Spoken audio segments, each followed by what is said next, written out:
Good evening. Good evening, everybody. Not good morning. I hope everyone is doing well today. We need to go ahead and get started. We have a lot to cover this evening as part of the process as we examine some additional concepts that have been generated. Just want people to know that we have some students who are here tonight from Matia, and we're happy that they're here as part of their civics coursework. And in the back of the room, we have Natasha Grover from our board, and then we have another board member who will be coming in shortly. So I want to remind everybody, as I said before in the prior meetings, we're dealing with concepts, not proposals. Concepts are being generated by discussions that you have raised throughout the process, and then they're taken back and then put forward.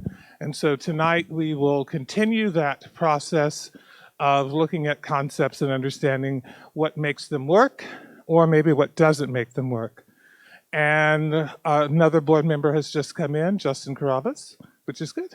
So I'm going to turn it over to Rob tonight, who will lead us through tonight's discussion.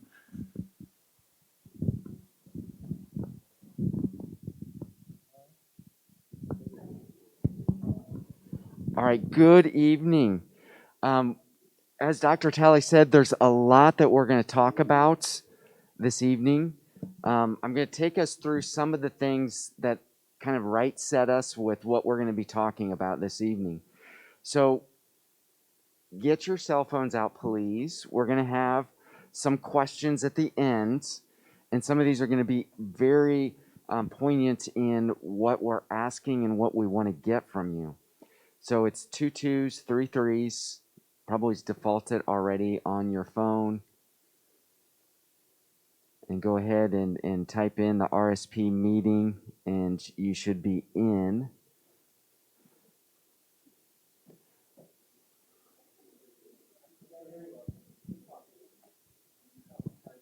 I'll do this. It's always better. Muffled. All right, so we're getting you into the poll everywhere. One thing that we've updated here in your process is, since we now have firm dates for the public inputs, which are on November 8th, November 9th, and November 10th at 7 p.m. They're at each of the high schools on one of those nights. If I had my glasses on, I'd read to you what's on the screen. This stuff is out on the website as well. So we've added that piece in because, again, we want, now that we have those dates, everyone to be aware of that. At the end of the meeting, I'm going to talk to you a little bit about what we're thinking this may look like and what that communication plan entails and how we're going to get people involved and knowing about this and not just showing up on one of those 3 nights. What's going on here? They're going to know a lot of stuff related to what you all have been working on here for the last 3 months. Again, here's all the roles. Just for the benefit of everyone that's tuning in on this, again, we have this ACE concept. You guys have heard me talk about this, that we have to be cognizant of all the changes that we're doing, that it has an impact on the academics, the culture, the economics. I'm already getting emails from the district where people are talking about, well, what's going on with grandfathering? What's student options? When are you going to initiate these changes? All of this will start coming out as we get closer to that public input. And again, important questions from the community. If you remember, we have boundary criteria. We have the guiding principles. I'm always mentioning this to you. It's in your presentation. Come back to this when we're struggling with how well something is doing in one of these concepts. Are we meeting the measures that the board asked us with the guiding principles and then with these prioritized boundary criteria? So ask yourself that. We've given you a lot of those data sets. Again, I appreciate on behalf of my team the grace you guys have given us as we've tried to put all of this information in there. As we find out things or we're able to do things differently on the maps to help illustrate things, you should be seeing those changes. You're going to see tonight some changes on the maps that make them a little more legible. Again, from some of the input that you guys have provided.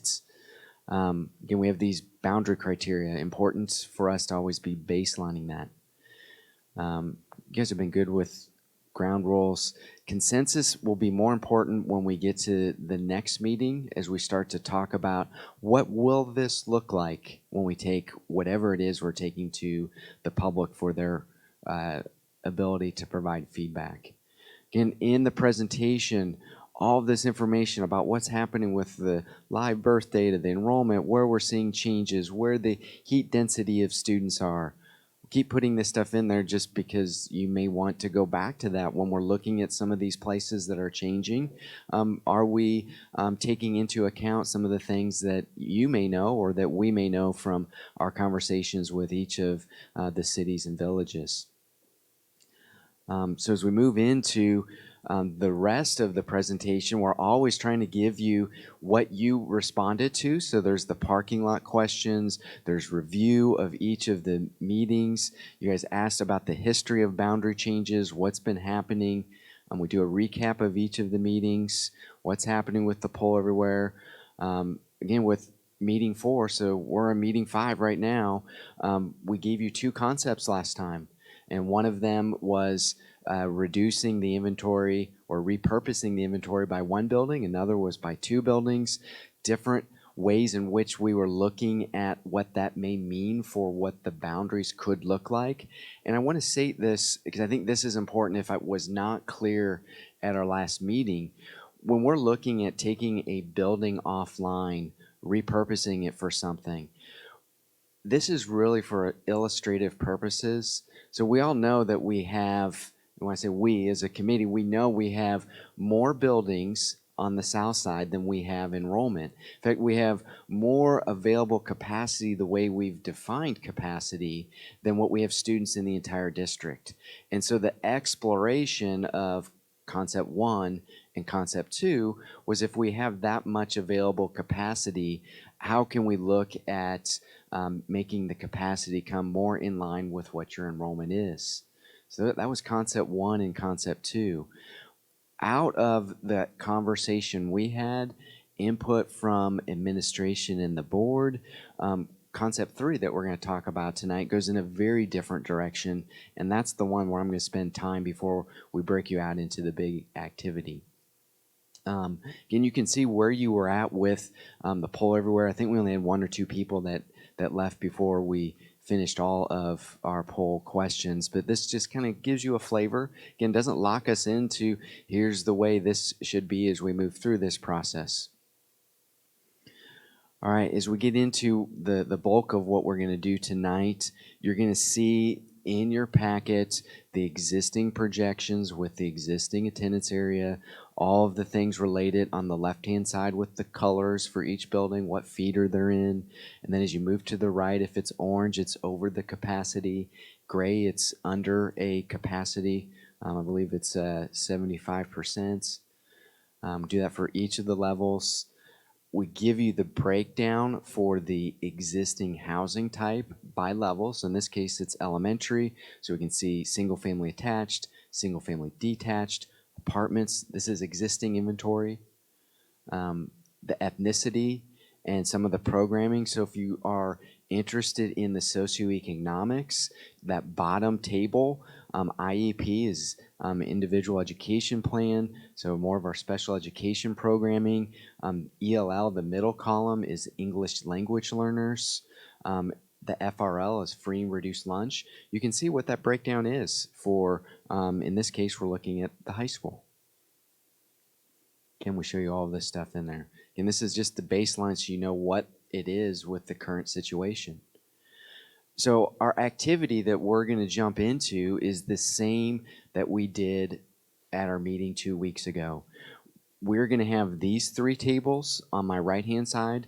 They're going to be in one group that we're going to do a round robin with. The middle 3 tables are a round robin, and then to my left, those 3 tables are a round robin. We're going to have tables 1, 2, and 3. You're going to have concept 1. Nothing has changed other than we've updated some things to make it easier to understand or state things just a little bit better or give you a different visual of those maps Same concept that we saw 2 weeks ago. Tables 4, 5, and 6 will start out with concept 2. Again, the same as what we saw 2 weeks ago, nothing changed. And then the 7, 8, and 9 will get concept 3. And that's the one that I'm gonna jump into as we work through this. And you're going to see some things that we also tried to do. And again, we had one less day, like many of you, with putting this all together. But we've started to create some different visuals because there's so many different things we're trying to get across. And as I get to concept 3, you're going to see some of this.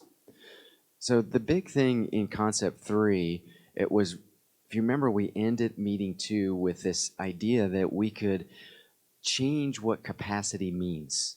And by that, it's these core rooms. Do they always need to function as a core room? And if we think about this from an elementary perspective with a first grade room, second grade room, and so on. And so what the administration did was they came up with what I would call a dream plan of how we can get some of these spaces in each building. So not just focusing on the south side where we have capacity, it meant looking at our buildings here on the north side and saying, hey, they as well should have access to some of these really cool innovative spaces. Now, what that intrinsically starts to do is if we take away capacity where we have a lot of students, that means the area that can be served will also shrink. And hopefully you understand that. It will become evident when you see that on the maps. So a lot of the spaces that the district was looking to claim differently would be these ideas of innovative spaces, could be STEAM spaces, could be things that were just looking at how can we better serve other populations where maybe the spaces that they're currently using, it works, but maybe it's not as good as it potentially could be if we had some of those other components. So the big change is that meant that capacity for each building was reduced. So for instance, just for example purposes, if it was a 600 building and we ended up having 2 or 3 classes that would go towards, let's say, a PTA room or a STEM space, we have less kids that could be served because those spaces no longer would serve students for core programming. What you're going to see is specifically at the elementary level, because this is where it was the most significant. So here on this, for my slide, page 118, you see each of the buildings, and we show what the current capacity is on the left-hand side. Let's see if my mouse comes up here. And then you can see the orange shading where it says new. This would be the new capacity if we fully implemented the space changes in each of these buildings. So you're going to see they all go down by a little bit. And so that then changes the number of kids that we can put in there. Just like all of our maps, and I'll go to the map, I'll show you that this data is on the map so you can read each of these tables. But one thing that we started to do here yesterday was create a better feeder diagram chart. And so this is currently how your kids feed through the system. And so it starts out with the elementaries on the left-hand side. If you see dotted lines, it means that they're going to 2 different middle schools as they go from elementary to middle school. If it's a solid line, in the instance of Brooks, they're all going to Granger. So everybody currently goes from Brooks to Granger. Solid lines, complete feeder, dotted lines, broken. And then you can see as we go from the middle schools to the 3 high schools, how they're basically broken lines throughout. If you remember, one of the questions that we have asked you the last 2 meetings is if we have to have breaks, and we know we have breaks right now, where would you ideally like to see those breaks? Knowing that wherever you make a break, people aren't going to be happy with how their kids get broken to 2 buildings, or in some cases it might even be 3 buildings. The preference of the committee was if there's going to be a break, make it from elementary to middle school, but it's more impressionable to have the middle school to high school being complete. And so what you're going to see in this concept 3, a lot of dotted lines from elementary to middle school, but we're able to successfully get a complete feeder from the middle school to the high school. You're going to see the same information about areas that we're generally categorizing of what's changing to be able to make this come to fruition. And I'm going to move down to some other things. I'm going to show you the map, at least the elementary maps, so you can see this. So when we got to putting this together like we've done for each of the concepts, we've given you a baseline of the guiding principles, which are the top 5 check marks, which are the red check marks. And we're saying with this concept, we're going to be able to meet all 5 of them. When it gets to the boundary criteria, those bottom 4, we're saying that it meets them highly. The caveat to this is we change capacity for the buildings because we're putting innovative spaces in each of those buildings. What I wanted you to be aware of is some of the drawbacks on this, and I'll come back to some of the benefits, but some of the drawbacks are we don't have a solid funding source that we can do all of these projects. So again, this is evolving. The district's looking at how can we have some of these spaces until it goes out to bid and you have those bids come back. You don't really know what some of the costs are. Many of you have remodeled your house. You know, when you get into something, you tear something out to maybe just put a better infrastructure for, let's say, telecommunications, and all of a sudden you find, oh my gosh, there's a water leak or something. So there's different things that we don't know yet what those costs are or the funding source. But we've identified that if this is a commitment the district has to having these really cool spaces for innovative learning enhancements for the students in each of these buildings, this would be something in this concept that we as a group would say, yeah, this may be worth further investigation to try to get something that helps us understand what those costs are. Again, I've already mentioned some of the benefits with the guiding principles, the boundary criteria, the complete feeder from middle school to high school. Those, when you start out on the middle school or the concept 3, you'll see there's some things that are pretty good about it, and there's some other things that visually may not be so awesome. I'm going to pull up this map, and I'm going to pull this over. Just hold a second.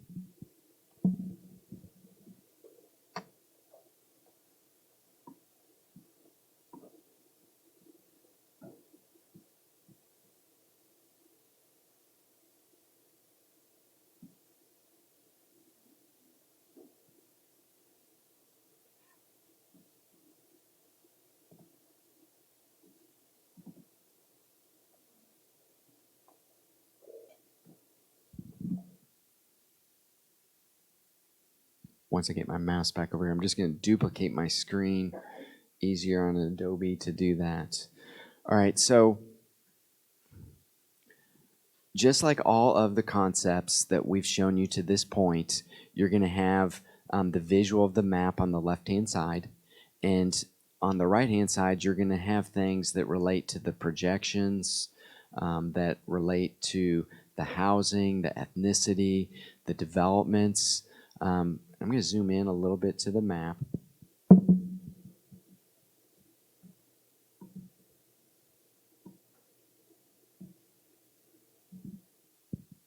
So some things that we added to the map is, remember we had all those call outs for each of these places so that you can go back to that table. I think this is a little bit clearer for you to be able to see these things. Again, we're trying to adapt everything so that you guys are able to more fully make some decisions. So as I get ready to pass out these maps, I want to kind of right set you with what, if you're on concept 1 and concept 2, what we ideally want to see your comments about. So we've already seen concept 1 and concept 2. We really want you to hone in on, is this a palatable solution, whether it's repurposing one building or 2 buildings, depending on if you're looking at concept 1 or concept 2. Think about the transportation as kids would be moving around in the system. Does this make more sense? In some cases, it doesn't. And that's fine. Put those things on those maps. What we're really trying to vet out of you, now that you're familiar with what concept 1 and concept 2 are these viable plans that should move forward to the public? And so I want you to be thinking about that. For concept 3, what I want you to be focusing on is, as we talk about having capacity defined differently, it's hard to imagine what you got 2 weeks ago. That was just kind of a thin slice and really did no justice to what those spaces could be like. Having been a person that's gone to some of those places and you see the kids working in that, it's so much more cool than just seeing something that's up on the screen going, wow, that looked like you're just putting whiteboards up there. There's more to it than that, to make them those spaces. So think about if we're changing our space, how that might benefit those students with those experiences throughout the district, and weighing that against knowing that where we have the most enrollment and the least amount of capacity gets to be where there's even less capacity, and why you have to see some things that change a little bit more than what we saw in concept 1 or 2. And again, the last thing with concept 1 and 2, people, again, just know the buildings that we're saying go offline are really just a way for you to see that buildings repurposed on the south side, we're taking 2 or 1 buildings off. It may not be that building. It may be a totally different building, which I understand may change how you draw those boundaries, but we had to start somewhere with the idea in concept 1 or 2. So think about, is that the right building to be repurposed? Maybe you think there's a different building and a different reason of why that building would make us be able to hit the guiding principles and the boundary criteria better. So we're going to now pass out the maps to each of the tables, and I'm going to put you on a timer, and I'll come back. I want to make sure that we're diligent, and if we can all be respectful, when the time's up, we move through our round robin, because I want to leave this last meeting with actually 3 things. We have some questions. I want to talk a little bit about what these public inputs are, but I want to have a report out like we did 2 meetings ago, because I thought that was very valuable for even me to hear some of the things that you guys are seeing in these concepts and what maybe we need to consider as we move through this process.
Okay, we're under 3 minutes to rotate.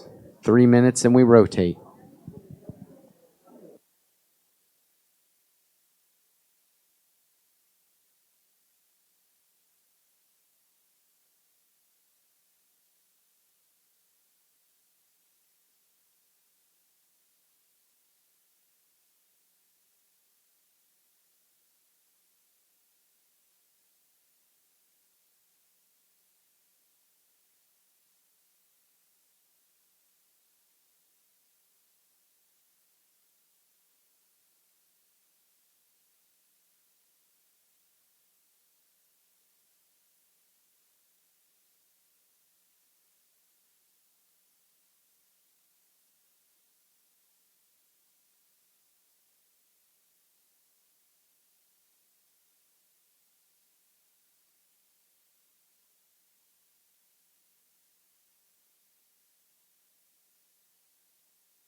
All right, it's time to rotate. So stay in the column that you're in as you go back for me. So if you're in table 1, you go to table 6.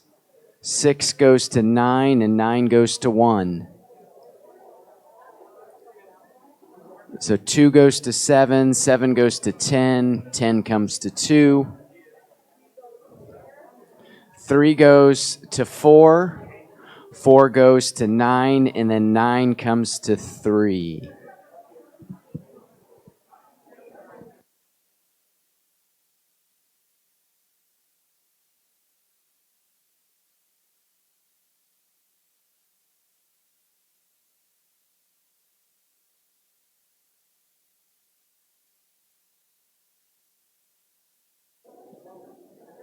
And I've started the timer again.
Okay, about 4 minutes, and we'll do our third rotation.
All right, it's time to rotate your last rotate. And then we're going to have a report out. Last rotate.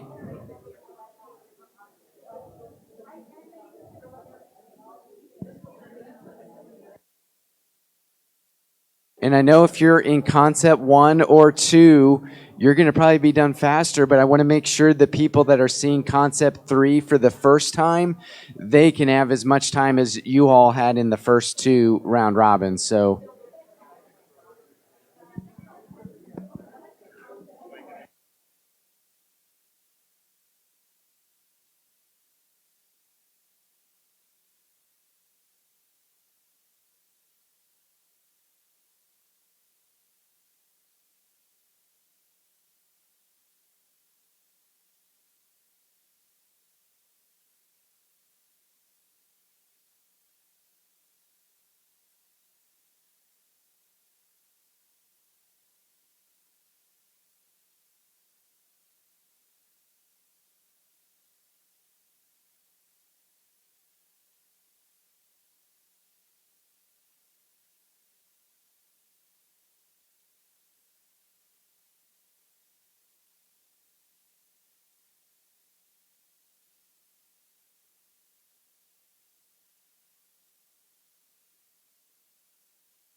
We're at 4 minutes.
All right, it's time to come back. So here's what I'm going to ask you to do. So those of you that were in a particular column, if we bring the maps up and line up concept 1, elementary, middle school, high school, then below it put concept 2 and concept 3 on the floor. And we're going to do then a report out. And that way you have all 3 concepts. Everybody stands in your column around each of those 3 concepts.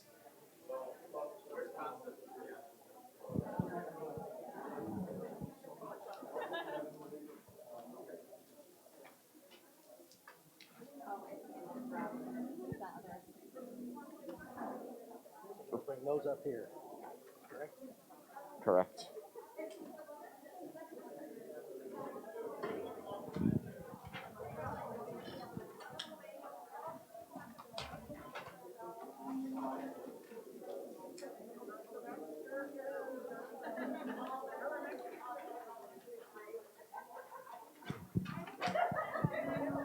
So if you look at the middle and the one to my right, they got it going on. They know exactly what I said in the gibberish I said it in.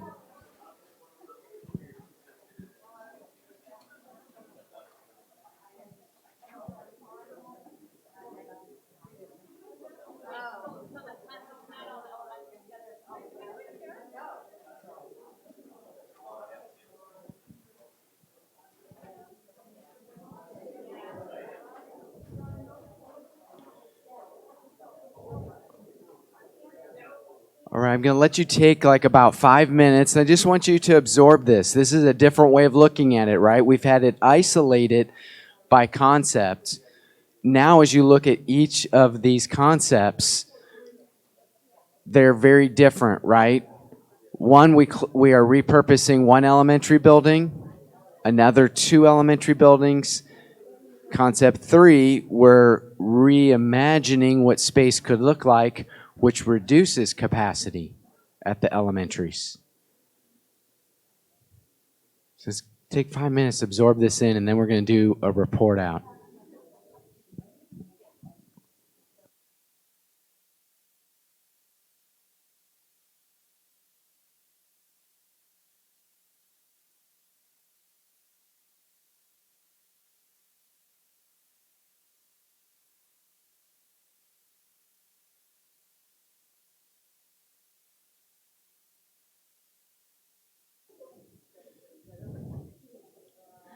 Maybe as we move into the public inputs, it might be, hey, we're all colorblind, right?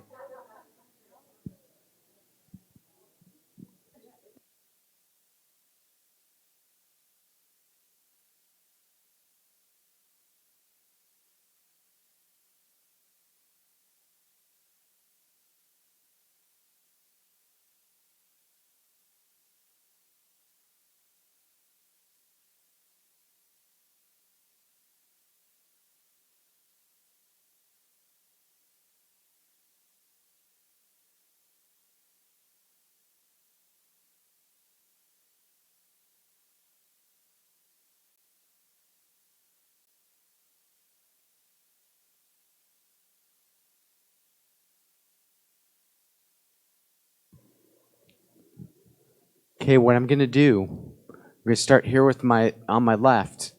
I'm going to have somebody choose to say what they like. Which concept do they like and why they like it?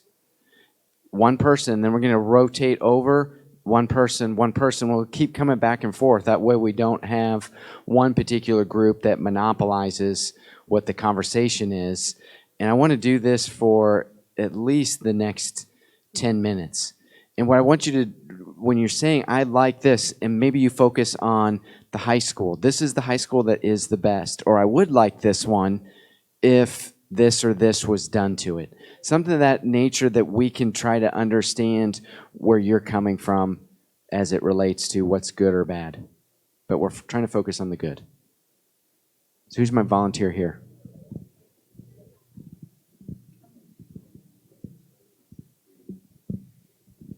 For me personally, I'm a fan of concept 1. It seems as though there are less islands on this concept specifically, not only affecting May Watts, but other elementary schools as well. And I do like that there isn't a lot of broken feeders. Those two pieces make this a more desirable concept for me. Okay, great over here. Who wants to be the first person from this group?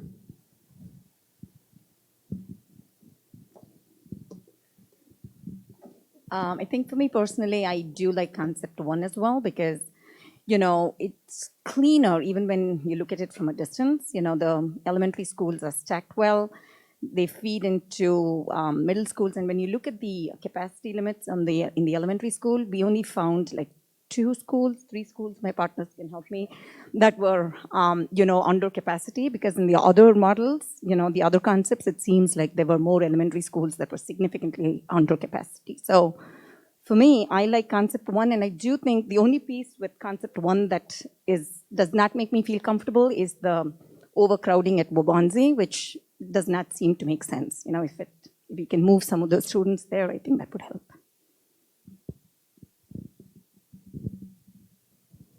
Okay, at this group here.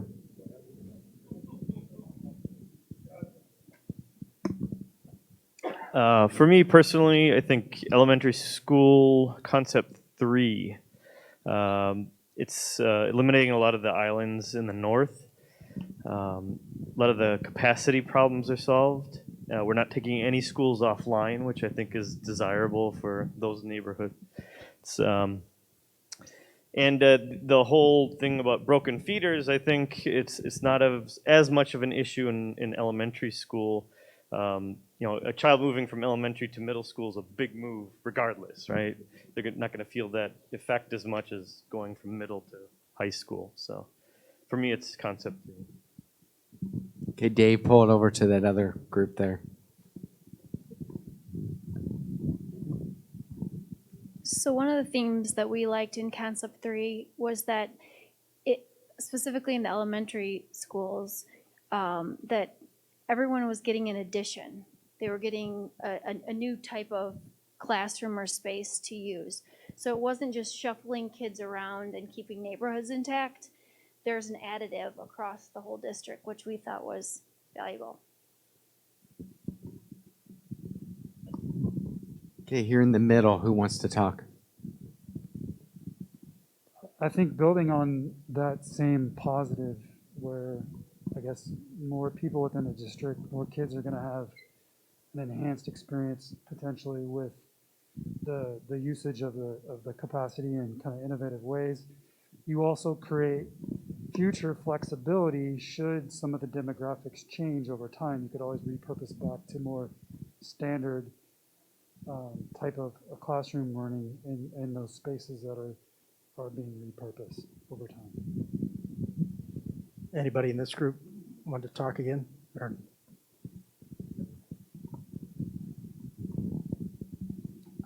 The one concern that I had with concept 3 with the elementary school is the rather nonchalant introduction of special ed having self-contained classrooms in all of the elementary schools. As a parent of a kid with Down syndrome in 3rd grade at Springbrook, I want him to have options. But I feel like self-contained classrooms for elementary school goes against common practice of least restrictive environment and mainstreaming and inclusion. So in regards to concept 3, I liked concept 3 the best. I think that it brings our district to a level that other districts are already at technology-wise, and it puts our kids on par with our surrounding districts that already have these things in place. Obviously, I have no idea where the money would come from it, but the pretend money concept is fantastic.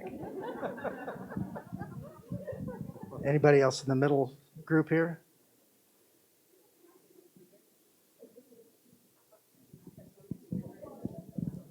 So our group liked the cleanness of concept 1. I think many of us liked it last time as well. But we saw some benefits in concept 3, especially the idea that all the schools, as you heard before, would benefit and you wouldn't have those 2 buildings closing. That was seen as advantageous. And then the added capacity to Longwood, which really seems to be struggling given its size and the amount of higher density development around it. It's funny because I was going to say I'm in favor of concept 3 because of self-contained in all of the elementary buildings. Full disclosure, I'm a self-contained teacher. Those students deserve to be in their neighborhood schools as much as possible. The opportunity for their peers to have those peer opportunities to work with them and for them to be with their peers from their neighborhood schools. Anybody else over here?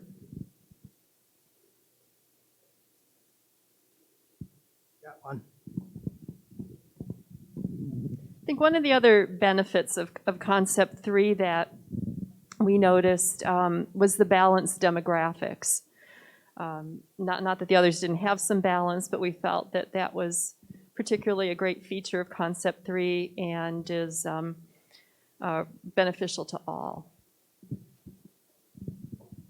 some of this has already been said, but I'm just going to add again here. I'm also an educator in a neighboring district, and the idea of the STEMS classrooms I thought was particularly attractive to me this week compared to 2 weeks ago when we kind of had, I know those are floater ideas of what those repurposed buildings could go into, but as a teacher, I was like, I would never use that. No offense to anybody that has those plans.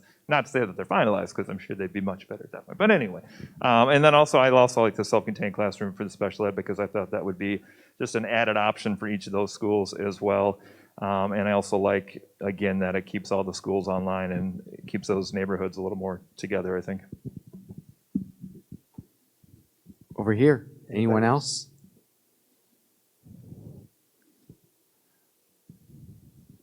No one. All right. Well, as you look at your Got a winner. Winner. one last. Yeah, I'm not going to mention which one I like the most, but or least. But one thing that we discussed in our group was there's probably about 6 schools that are all above 90% by year 2026. So if we don't fix that, we'll be doing this in 4 years again. Elementary, yeah. So it seems like we're maybe not shifting enough down, or what the solution is, but that's what we noticed. All right, so I'm going to bring us back to the presentation, but I wanted you guys just to look at a few things that, as we were putting this stuff together, I would be amiss to not tell you. One of the things that is a problem right now with Concept 3 is the Welch area, where we're right by Nequa, across the street, but you go to Wabunsee. So to me, we would need to do more work with this one, specifically with geographics. The other thing that I wanted you guys to think about is in Concept 1 and 2, if we do an addition to Longwood, we resolve the issue for that building in Concept 1 and 2. It also gives us opportunities where you can expand it a little bit as what you see in Concept 3, elementary. So those were a few things that I wanted to play out to you in that. Let me go into, if we put an addition of 4 classrooms on Longwood, the focus was on Concept 3. If we did it in Concept 1 and 2 with that additional space, Longwood would not be at above 95% because we'd have those 3 additional classrooms. The challenge when we don't have, I'll kind of go into a little bit some theory on some of this. So if we have K-5 buildings, one section would be 6 classrooms. So when we don't have an even distribution, 6, 12, 18 to have 3 sections, that starts to create some challenges where we would call that, let's say, a 3+ or a 2+ building, where some grades can have 3 sections, but the rest are 2 sections. Now, in theory, as the class sizes get larger as you go into the 3rd, 4th, and 5th, you maybe only need 2 classrooms. So there's some things to think about as we talk about capacity and what a percentage means in the number of kids. So if you get your phones out, I'm going to get myself into these questions.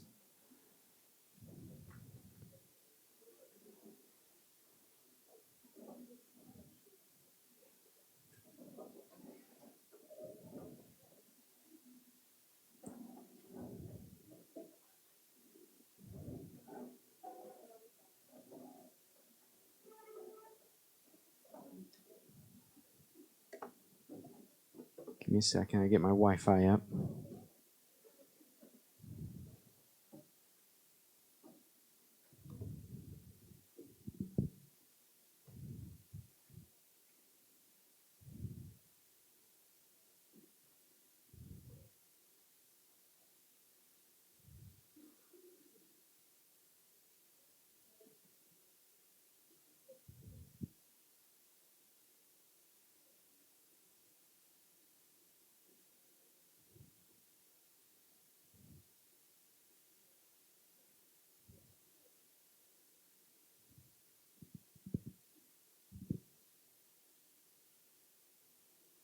Oh no, technology. Give me 1 second. I'm going to tell you what the first question is. You can look it up there. I preferred modified school capacities for innovation space. So I'm going to do one thing. I want to see if I go into the guest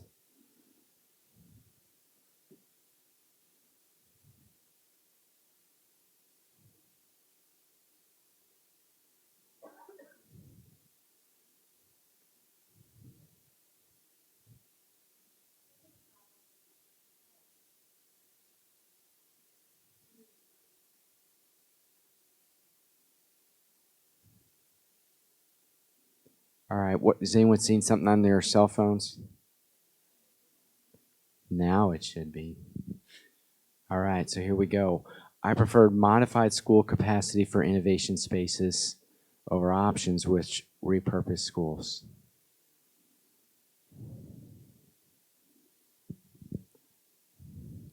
And this question may be that you maybe don't like what option 3 looks like, but you would rather see an option that has repurposed spaces rather than a repurposed school.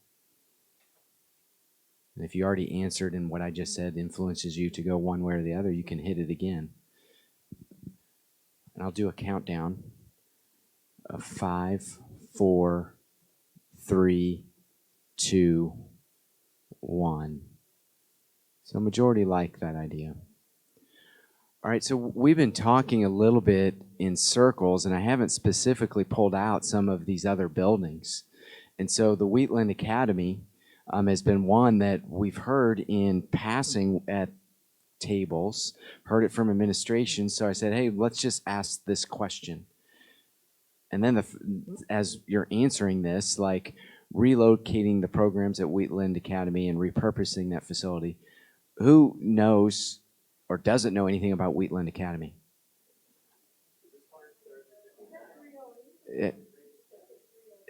So here, I want to pass this to Matt, and I'll let him talk a little bit about Wheatlands.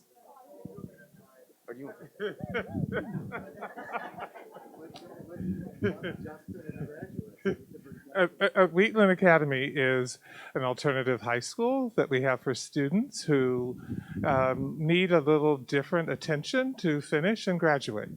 And so we have, last year we had roughly 25 students who finished, got all of their credits they needed, and were able to graduate. So it is a great facility, great school for us, for students who just need a little bit of extra effort. It is right next to Scullin.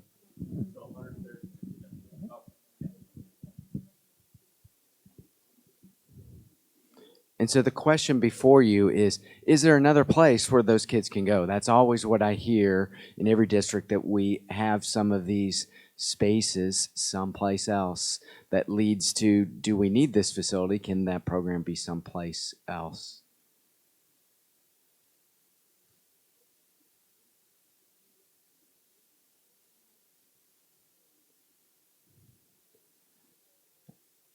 And I'll do a countdown of 5, 4, 3, 2, and 1.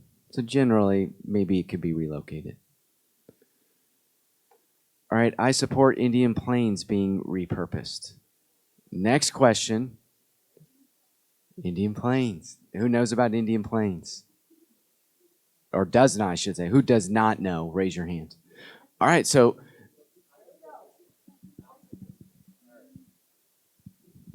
all right, Indian Plains is actually the oldest building in the district. It is right around 100 years old. It is kitty corner to Mattia, right when you, I guess that's on the southwest side there. So when you're either looking at Mattia, it's southwest, or as you're turning into Stonebridge, it actually hides kind of behind the Welcome to Stonebridge sign. Currently, we do not have any educational programming there. We did, at a previous meeting, note what it would take to bring that building back up to standard, where we could potentially use it as an elementary building. Being that it's a 100-year-old facility, there are some natural limitations with that. It's an old building. It was built in several phases. And again, it's been several years since we had any educational programming there. We're currently using it for just some administrative purposes, and I think some long-term storage. And then I have to ask, is it on historic preservation? We have city people here.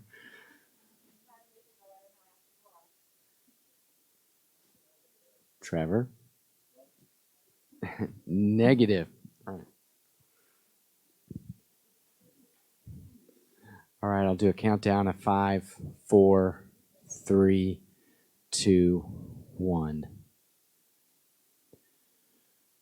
All right, I've broken the next series of questions by level.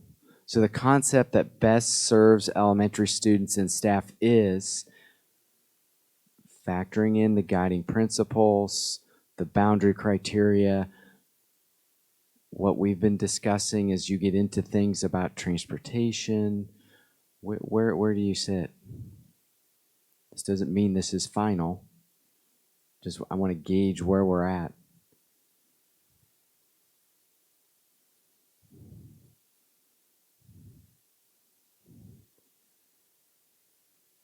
All right, I have 32 responses.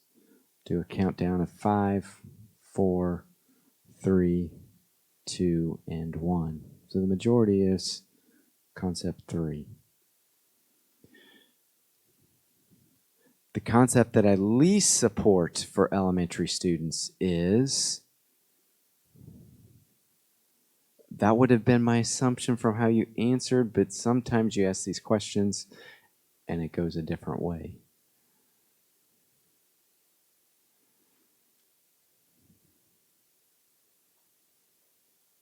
All right, I'll do a countdown of 5, 4, 3, 2, and 1. Okay, the middle school concept that best serves middle school students and staff is, again, as we think about guiding principles, boundary criteria, transportation, not about how my kid moves around.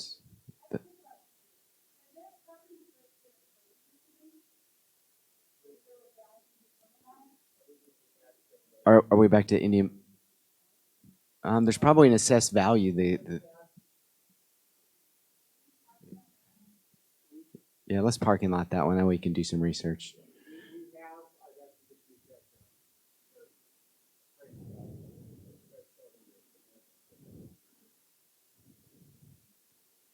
All right, I have 31, so I'm going to do a countdown of 5, 4, 3, 2, 1. So majority like concept 1, marginally over concept 3. Okay, so which one do you least support of the middle school?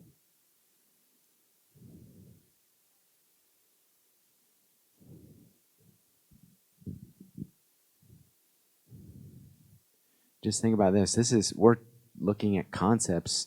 How challenging will this be when the board gets whatever we give them? It's going to be really difficult. Okay, I have 33, so I'll do the countdown of 5, 4, 3, 2, and 1. All right, at the high school, which one do you best think serves students and staff?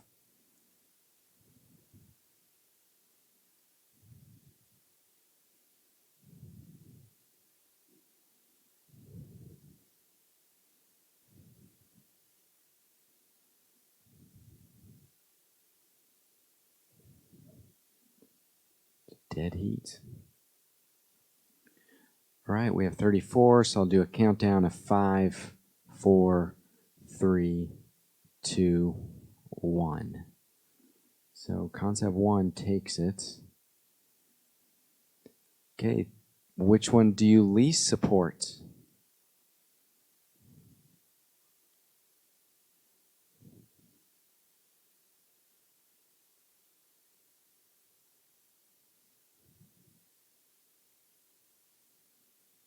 And I have 34 again, so 5, 4, 3, 2, 1. All right, so now I'm saying if you take all 3 levels, which one do you feel meets those board guiding principles and boundary criteria the best?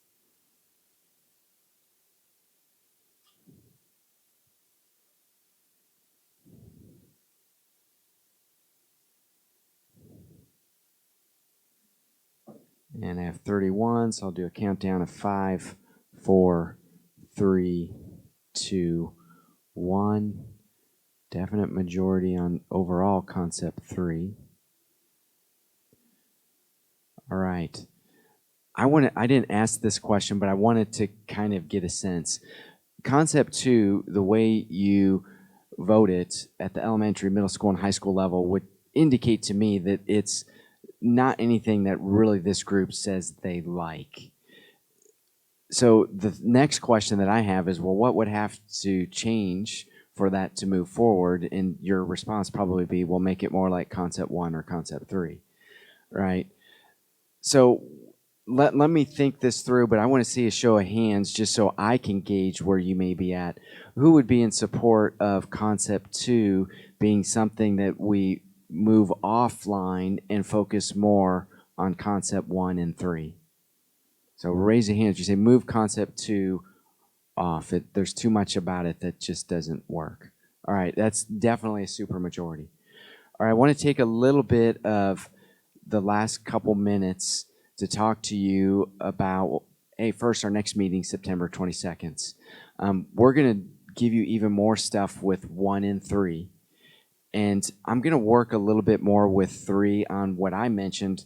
If you're across the street, you probably should go to that school, right? So we'll look at some different things that may make that a little bit different, but we're going to preserve the integrity of a complete middle school to high school concept. I wanted to give you some information about the public inputs that'll take place in about 2 months. So we're having one each night at one of the high schools, and it starts at 7 p.m.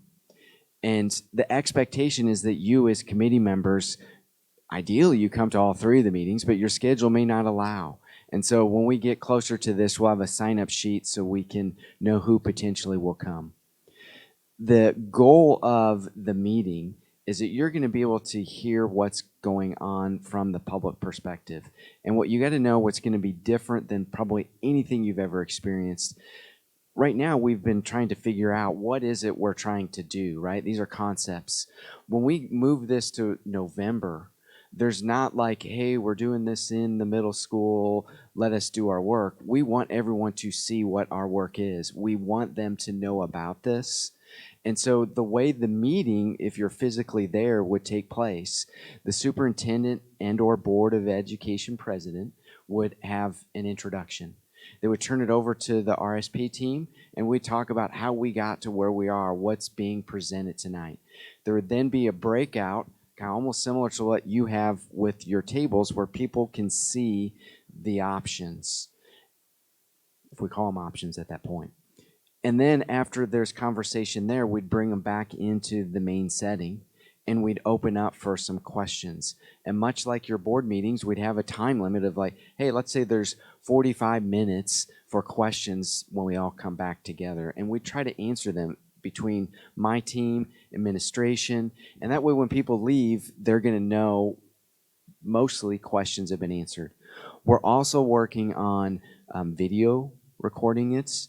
We're also looking at, with what we did with the board, with a MetroQuest survey, that while you're at the meeting, you can take a survey. If you're not able to come one of these 3 nights, there'll be a link where you'll be able to get into this survey to provide your feedback to this.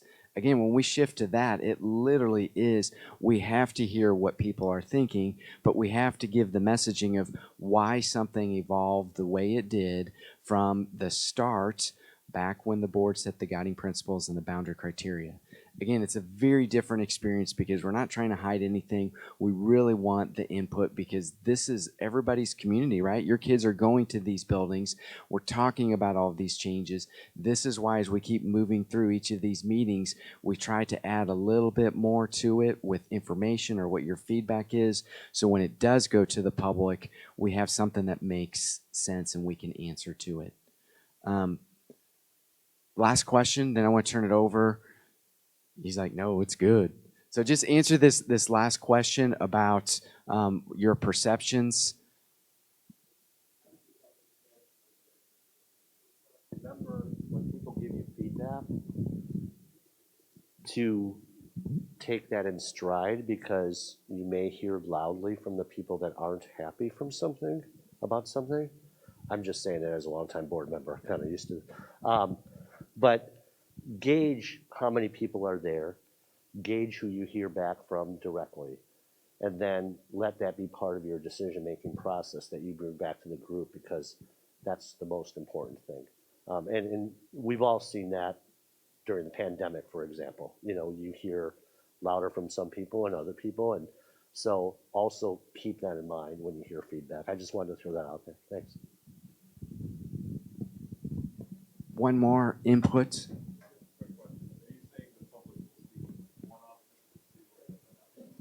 The number of options has not been decided, but that will be as a group here in the next 2 meetings. We're going to try to hone in on that. What right now we're saying it's like 2, and I'm going to try to see if we can tweak some of the things out that are the challenges in each of these concepts.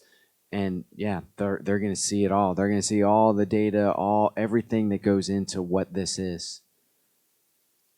Good question. Anyone else have other questions? All right, well, I appreciate your time this evening. For me, this was valuable to hear everything you guys had. We look forward to you on the next meeting. Please come. Thank you.